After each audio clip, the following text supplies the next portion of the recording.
Hello everyone, मैं Shashank Shekhar Shri Ram tutorial में आपका स्वागत करता हूँ। आज हम लोग पढ़ेंगे सेल्फ इंट्रोडक्शन। अब देखिए यहाँ लिखा हुआ है how to introduce yourself. हम लोग अपना परिचय कैसे देंगे उसके बारे में आज सीखेंगे। अब देखिए हम लोग कहीं भी जाते हैं, स्कूल में भी जाते हैं, फर्स्ट टाइम तो अपना इंट्रोडक्शन देना होता है। अगर कहीं जॉब में इंटरव्यू में जाते हैं वहाँ भी इंट्रोडक्शन देना होता है। और इंट्रोडक्शन जो है, इंट्रोडक्शन से ही पता चल जाता है कि आपके बारे में कि इंट्रोडक्शन देखिए ऐसे तरीके से दीजिए कि ताकि सामने वाले को कुछ कमी आपके इंट्रोडक्शन में नजर ना आए। जैसे एक कहावत सुने होंगे, well vegan is half done. Well vegan is half done. इसका मतलब क्या होता है? इसका मतलब होता है अच्छी शुरुआत का मतलब होता है आधा काम हो गया। अच्छी शुरुआत करेंगे और इंट्रोडक्शन देखते हैं। इसमें कुछ पॉइंट होता है, पॉइंट वाइज हम लोग एक एक पॉइंट को डिस्कस करेंगे। अब पहला देखिए, इसमें ग्रेट होता है। ग्रेट मतलब अभिवादन होता है। कहीं भी हम इंट्रोडक्शन या कहीं भी जाते हैं तो सबसे पहले सामने में जो भी रहते हैं उनका अभिवादन करते हैं, यानी ग्रेट करते हैं। उसके बाद आएगा नेम है। उसके बाद नेक्स्ट टॉपिक नेम आपका नाम जो भी होगा आप अपना नाम बोलिएगा। उसके बाद प्लेस, आप किस स्थान से हो। उसके बाद आप अपने फैमिली के बारे में। उसके बाद क्वालिफिकेशन बताइएगा कि आपका क्वालिफिकेशन क्या है, आप ग्रेजुएट हैं या इंटरमीडिएट हैं। उसके बाद एडिशनल क्वालिफिकेशन। एडिशनल क्वालिफिकेशन होता है, इसका मतलब जैसे आप अभी ग्रेजुएशन कर रहे हैं और साइड से कोई कंप्यूटर कोर्स या कोई भी एक्स्ट्रा कोर्स कर रहे हैं या एक्स्ट्रा कोई डिग्री आपके पास है, उसी को एडिशनल क्वालिफिकेशन कहते हैं। और देखिए ये एक्सपीरियंस जो है, स्टूडेंट के लाइफ में इंट्रोडक्शन में एक्सपीरियंस नहीं आएगा, क्योंकि स्टूडेंट को तो 10th 12th इंटरमीडिएट तक जो भी है एक्सपीरियंस क्या है, वो कोई वर्क तो है नहीं, वो एक्सपीरियंस वहां पे नहीं हो। एक्सपीरियंस जब हम लोग किसी कंपनी के इंटरव्यू में जाएंगे तो वहां पे दिखा जाएगा। अब नेक्स्ट टॉपिक है, उसके बाद हॉबी। आपका हॉबी क्या है? अब हॉबी के बाद हम लोग हॉबी तक बताने के बाद अब इंट्रोडक्शन को लास्ट पॉइंट इंड कैसे करेंगे। अब देखिए एक एक के बारे में अब देखते हैं। अब देखिए हम लोग पहला ग्रेट के बारे में देखते हैं। पहला पॉइंट हम लोग का क्या था? Great, GREAT। ग्रेट मतलब होता है अभिवादन करना। अब देखिए हम लोग पहले देखिए यहाँ पे लिखे हैं गुड मॉर्निंग, गुड आफ्टरनून और गुड इवनिंग। ये जो है अभिवादन करने का हम लोग का फॉर्मल तरीका है। इसको हिंदी में औपचारिक भी कहते हैं। अब ये जो है नीचे है हाय, हेलो, हे, व्हाट्सअप। ये जो है इनफॉर्मल तरीका है हम लोग का। ये क्या है? इनफॉर्मल है। इनफॉर्मल अनौपचारिक तरीका है ये। तो देखिए हम लोग यहाँ पे औपचारिक तरीका से इंटरव्यू करेंगे, क्योंकि अब देखिए उसके बाद हम लोग गुड मॉर्निंग कब बोलेंगे? सुबह से लेके 12 बजे से पहले अगर किसी के पास इंट्रोडक्शन देने जाते हैं तो वहां पे गुड मॉर्निंग होगा। अगर 12 बजे दोपहर से 5 बजे शाम तक जाते हैं तो गुड आफ्टरनून होगा। अगर 5 बजे शाम के बाद इंटरव्यू में जाते हैं तो वहां पे गुड इवनिंग होगा। अब देखिए इंटरव्यू में अपना नाम बताने के लिए इसके बाद हम लोग पढ़ेंगे नेम आता है। नेम बताने का जो है 4 तरीका होता है। यहाँ पे देखिए लिखे हैं दिस इज आपका जो नाम है, आप अपना नाम लिखिएगा। आई एम जो आपका नाम है या वो लिख सकते हैं। ये माई सेल्फ आपका जो नाम है वो लिख सकते हैं। माई नेम इज जो नाम है वो लिखिए। लेकिन इसमें देखिए ये जो है थर्ड नंबर में माई सेल्फ जो है ये इंट्रोडक्शन में नाम बताने का तरीका गलत है। नाम बताने का तरीका गलत है। इसके इसके साथ हम लोग नाम नहीं बता सकते हैं क्योंकि गलत माना जाता है। माई सेल्फ जो है पॉजेसिव प्रोनाउन है। माई सेल्फ क्या है? माई सेल्फ पॉजेसिव प्रोनाउन है और पॉजेसिव प्रोनाउन के बाद तुरंत नाउन का प्रयोग नहीं किया जाता है। अब देखिए माई सेल्फ हम लोग का पॉजेसिव प्रोनाउन है। पॉजेसिव प्रोनाउन के तुरंत बाद हम लोग नाउन का प्रयोग नहीं करते हैं, इसलिए ये तरीका हम लोग को इंटरव्यू में नहीं देना है। अब देखिए इसका सबसे बेस्ट तरीका है, आप ये लीजिए माई नेम इज, जो आपका नाम हो वो लिखिए। अब इसके बाद हम लोग देखते हैं प्लेस के बारे में। अब देखिए नेम का तो तरीका बता दिए, अब उसके बाद हम लोग का आता है प्लेस, PLACE प्लेस। अब प्लेस में देखिए यहाँ पे लिखे आई बिलोंग्स टू, क्या होगा बताइएगा? आई बिलोंग्स टू। अब यहाँ पे देखिए, यहाँ पे एक बात आया, आई एम फ्रॉम। अब यहाँ पे हम लोग करेंगे, देखिए मान लीजिए आप कहाँ के रहने वाले हैं, कोई district, I belongs to Saharsa. अब मान लीजिए आप सहरसा के रहने वाले हैं, अगर आपका इंटरव्यू वही उसी जगह पे सहरसा में ही हो रहा है तो वहां पे एक वर्ड यूज करेंगे, इट सेल्फ।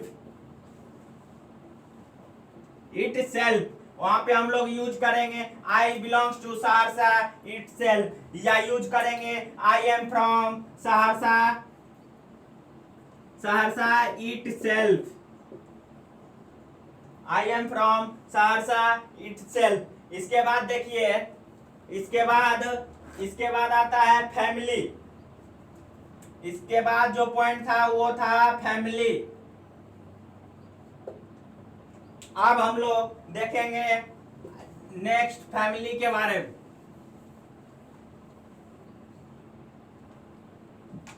अब देखिए हम लोग फैमिली के बारे में क्या बोलेंगे, in my family apart from my parents and grandmother. आप देखिए मेरे फैमिली में मेरे पेरेंट्स के अलावा एक दादी माँ है। अब यहाँ पे उसके बाद हम लोग आएंगे, अब अपने भाई बहन के बारे में बताएंगे। आपके पास कितने भाई है? मान लीजिए आपके पास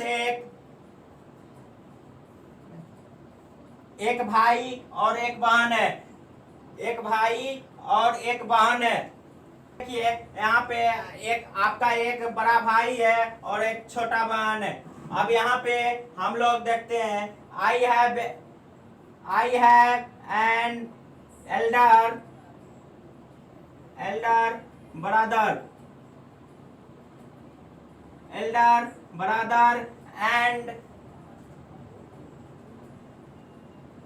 एंड younger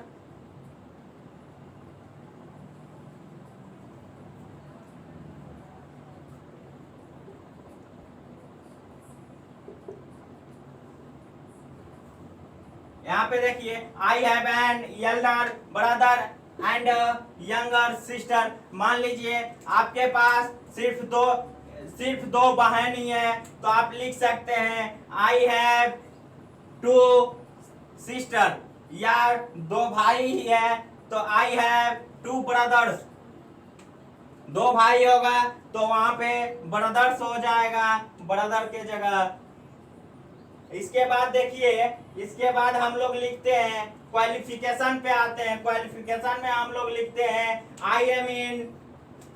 अब देखिए बहुत जगह देखते होंगे, बहुत बच्चे लिखते भी होंगे आई एम इन क्लास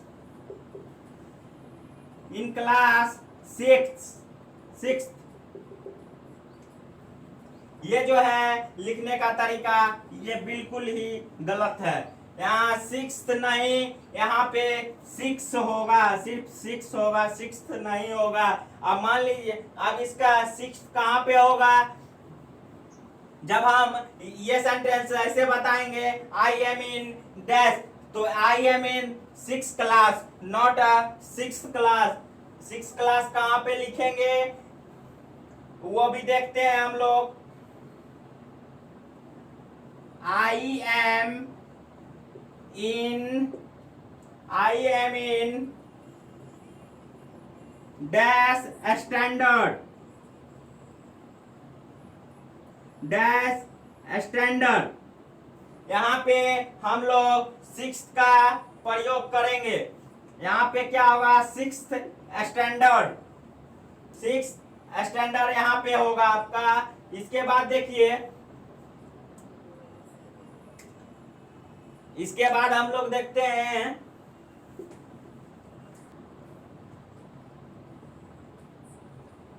अब देखिए ग्रेजुएशन कर चुके हैं, ग्रेजुएट हैं या पोस्ट ग्रेजुएट हैं, तो वो कैसे लिखेंगे उसको भी देखिए। यहाँ पे लिखेंगे आई एम ए पोस्ट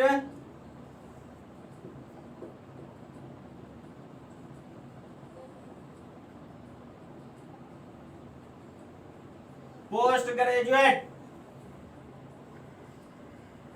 क्या आई एम पोस्ट ग्रेजुएट या ग्रेजुएट, या ग्रेजुएट, या ग्रेजुएट। अगर आप ग्रेजुएशन किए हैं तो वहां पे बोलिएगा I M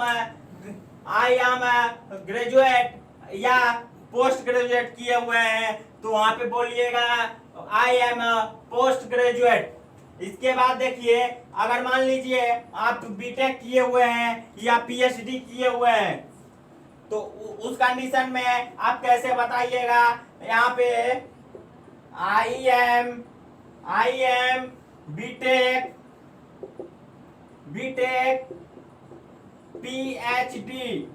PhD in dash. अब मान लीजिए आप बीटेक किए हुए हैं इलेक्ट्रिकल इंजीनियरिंग से, तो I am BTech in double E, short form में है इलेक्ट्रिकल इंजीनियरिंग। अगर आप कंप्यूटर साइंस से बीटेक किए हुए हैं तो वहां पे लिख सकते हैं I am BTech in computer science. अगर आप मैकेनिकल से हैं तो वहां पे लिख सकते हैं I am BTech in mechanical.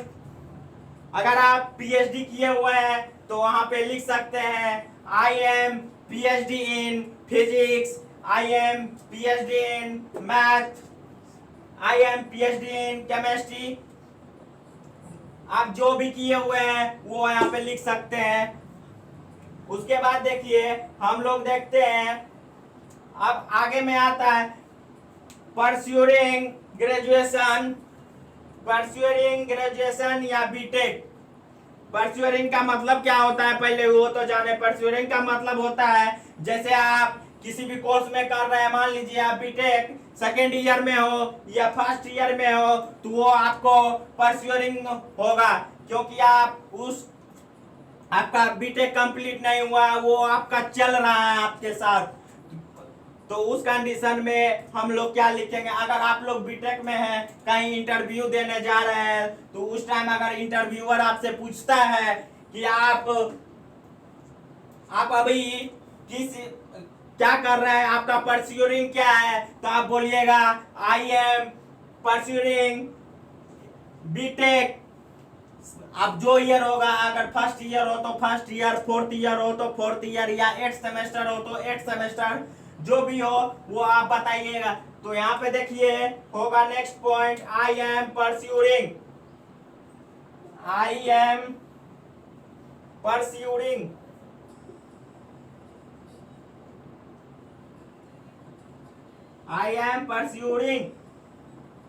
अब देखिए यहाँ पे ग्रेजुएशन भी, अगर आप ग्रेजुएशन कर रहे हैं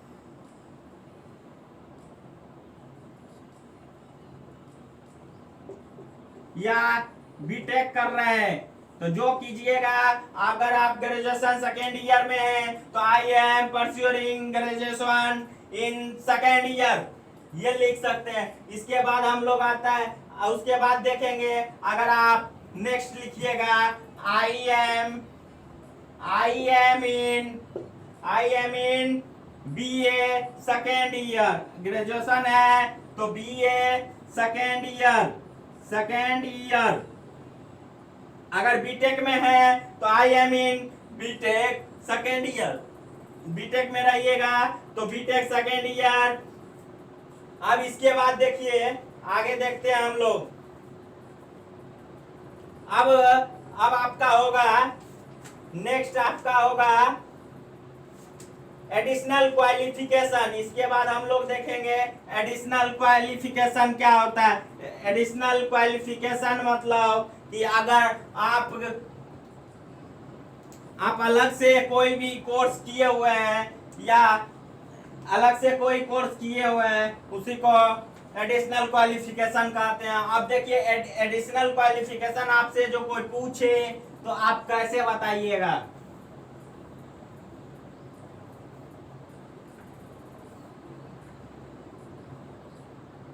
अब देखिए, हम लोग देखते हैं एडिशनल क्वालिफिकेशन को कैसे लिखेंगे। अब यहाँ पे लिखा हुआ है I have done 6 month basic computer course from dash in dash. अब यहाँ पे क्या लिखेंगे, आप मान लीजिए बेसिक कंप्यूटर कोर्स आप किए हुए हैं, अब जिस इंस्टीट्यूट से किए हुए हैं उसका नाम यहाँ पे लिखिएगा, इंस्टीट्यूट। मान लीजिए आप सागर एकेडमी से किए हैं,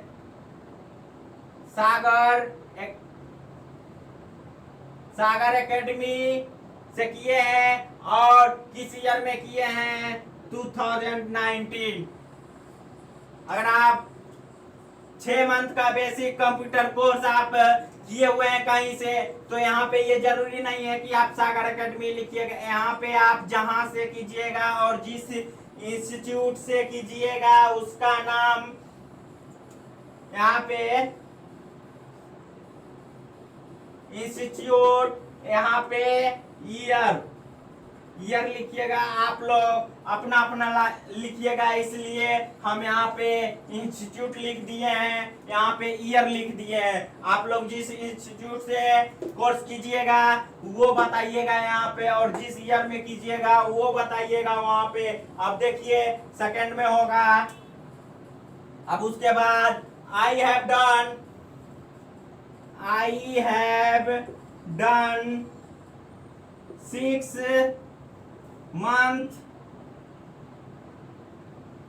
6 months कोर्स डिप्लोमा।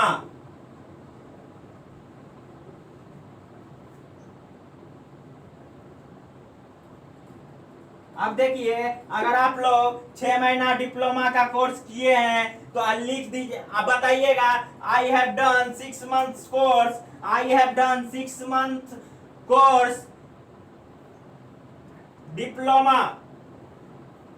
इसके बाद देखिए एक्सपीरियंस के बारे में आता है। एक्सपीरियंस अब देखेंगे। एक्सपीरियंस, अगर देखिए आप एक्सपीरियंस का बात करते हैं हम लोग, आप किस चीज का बात करेंगे, एक्सपीरियंस, आपका तजुर्बा क्या है, आप क्या काम किए। अगर मान लीजिए अगर अभी जस्ट में कोई कोर्स कंप्लीट करके आप आए हैं, जैसे आप बीटेक को कंप्लीट किए, बीटेक 8 सेमेस्टर कंप्लीट करके 4th ईयर कंप्लीट करके आप अगर इंटरव्यू में गए हैं तो वहां पे आप क्या बोलिएगा। मान लीजिए आपका कोर्स कंप्लीट हुआ, आप जस्ट इंटरव्यू के लिए, कोई इंटरव्यूअर आपके सामने है और आपसे पूछा तो आप क्या बोलिएगा। तो वहां पे आप बोलिएगा आई एम फ्रेशर। क्या बोलिएगा, I am fresher, I am fresher. वहां पे बोलिएगा आप लोग आई एम फ्रेशर। अब देखिए अगर आप किसी कंपनी में काम कर चुके हैं, 2 साल से किसी कंपनी में काम कर रहे हैं, तो वहां पे आपका 2 साल का एक्सपीरियंस हो गया काम करने का उस कंपनी में। तो अगर आप किसी 2 साल से किसी कंपनी में काम कर रहे हैं तो आप कैसे बताइएगा इंटरव्यूअर को कि आपका एक्सपीरियंस क्या है। तो आप लिखिएगा I have 2 year experience in I have 2 year experience 2 years experience in work name. आप देखिए आपका वर्क नेम क्या था, आप अपना 2 year वर्क नेम बताइएगा। आई है, अब देखिए उसके बाद आई हैव 2 year एक्सपीरियंस। अब यहाँ पे वर्क नेम क्या लिखिएगा आप लोग, वर्क नेम में क्या लिखिएगा। वर्क नेम में अगर मान लीजिए आप वेब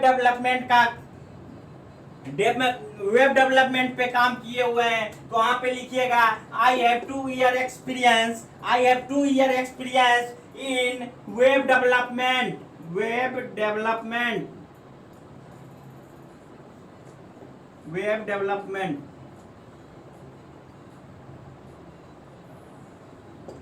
तो ये क्या हुआ, आई have 2 year experience in web development या एंड्रॉइड, कुछ भी जो आपका एक्सपीरियंस होगा आप अपना एक्सपीरियंस लिखिएगा। आप देखिए मान लीजिए आप किसी कंपनी में 2 साल as a manager as a supervisor काम किए हैं, तो उस तरीके में आप क्या बताइएगा। आप देखिए यहाँ पे I have 2 year experience working with slash in, उसके बाद एज ए स्लैश एन और डैश है। तो यहाँ पे आप लोग कैसे बताइएगा। अब यहाँ पे हो जाएगा I have working experience, I have experience working with या इन, क्या प्रयोग करेंगे। तो यहाँ पे हो जाएगा आई हैव वर्किंग एक्सपीरियंस, और किसी कंपनी से I am working experience with इन, यहाँ पे विथ नहीं होगा, यहाँ पे हम लोग इन लेके चलेंगे। तो यहाँ क्या हो जाएगा देखिएगा आई हैव 2 years working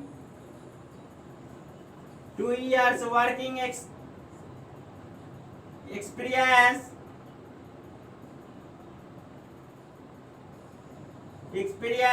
in, मान लीजिए HCL एक कंपनी है जिससे में आप काम करते थे। आप काम तो लिख दिए, आप काम तो करते थे, और वहां पे क्या काम करते थे, एज ए सुपरवाइजर थे या एज ए लेबर, या किस चीज पे काम करते थे, या एज आप वहां पे एज ए मैनेजर थे। अगर आप देखिएगा वहां पे अगर आप एज ए ऑफिसर थे तो लिखिएगा I have 2 year working experience in HCL as an officer. यहाँ पे एन का प्रयोग होगा क्योंकि ऑफिसर में ओ है और ओ मेरा जो है वोवेल है, वोवेल के पहले एन का प्रयोग करते हैं हम लोग। अगर देखिए मान लीजिए आप वहां पे मैनेजर हैं आप, तो वहां पे लिखिएगा I have 2 year working experience in HCL as a manager.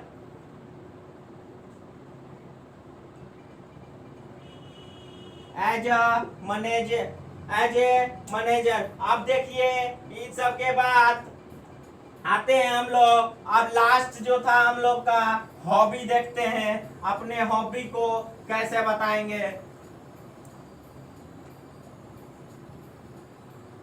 अब देखिए अब हम लोग हम लोग का जो पॉइंट था हॉबी।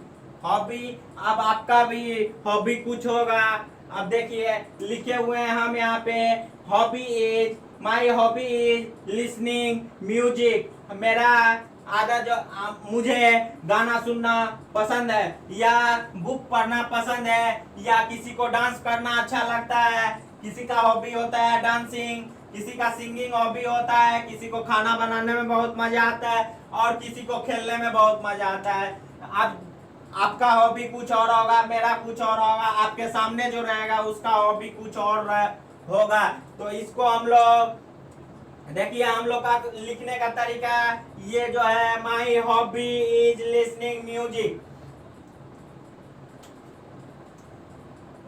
ये एक ऐसी वर्ब है, इसके बाद प्रीपोजिशन का लिसनिंग जो है एक ऐसा वर्ब है, ये लिसनिंग ये एक ऐसा वर्ब है, ऐसा वर्ब है, ऐसा वर्ब है, इसके बाद प्रीपोजिशन का उपयोग करते।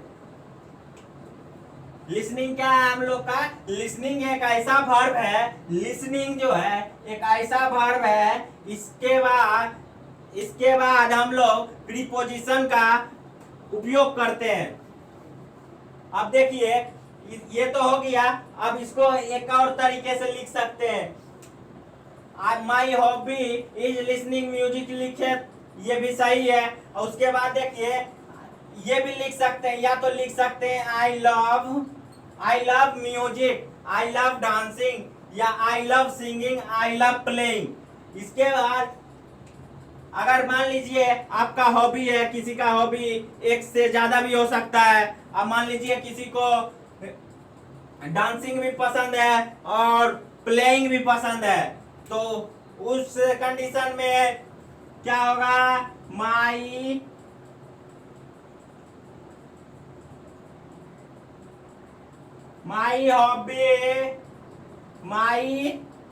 Hobbies are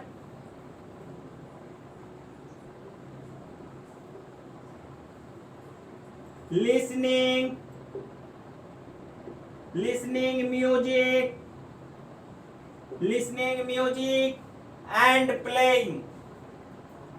and playing cricket, playing cricket। आप देखिए यहाँ पे जो हम लोग लिखे हैं, ये माई हॉबी आर, ये नहीं होगा। यहाँ पे हम लोग प्रयोग करेंगे I love listening music and playing cricket, क्योंकि यहाँ पे मेरा हॉबी दो हॉबी आ गया है। अब यहाँ पे देखिए, I love listening music and playing cricket. अब इसके बाद हम लोग क्या बोले थे? इसके बाद एंडिंग कैसे करेंगे? हम लोग अपना इंट्रोडक्शन को एंड कैसे करेंगे? अब देखिए, एंड अब आ गया, इंट्रोडक्शन एंड करने का टाइम आ गया। अब देखिए यहाँ पे, अब वहां पे लिख दीजिएगा एंड में आप लोग दैट्स ऑल अबाउट मी। उसके बाद थैंक यू। ये आपका इंट्रोडक्शन समाप्त हो गया। आप जो भी हम इंट्रोडक्शन में टॉपिक बताए हैं, आप लोग वीडियो देखने के बाद आप लोग अपना इंट्रोडक्शन खुद से बनाइए और कमेंट बॉक्स में भेजिए, ताकि मैं भी देखूं कि आप लोग ये वीडियो देखने के बाद आप लोगों का जो इंट्रोडक्शन का तरीका है कहां तक सुधरा है। आज हम इस क्लास को यहीं पे समाप्त करेंगे और अगले दिन कोई और मजेदार टॉपिक लेके आप लोगों के सामने आएंगे। आज के लिए बस इतना ही, धन्यवाद।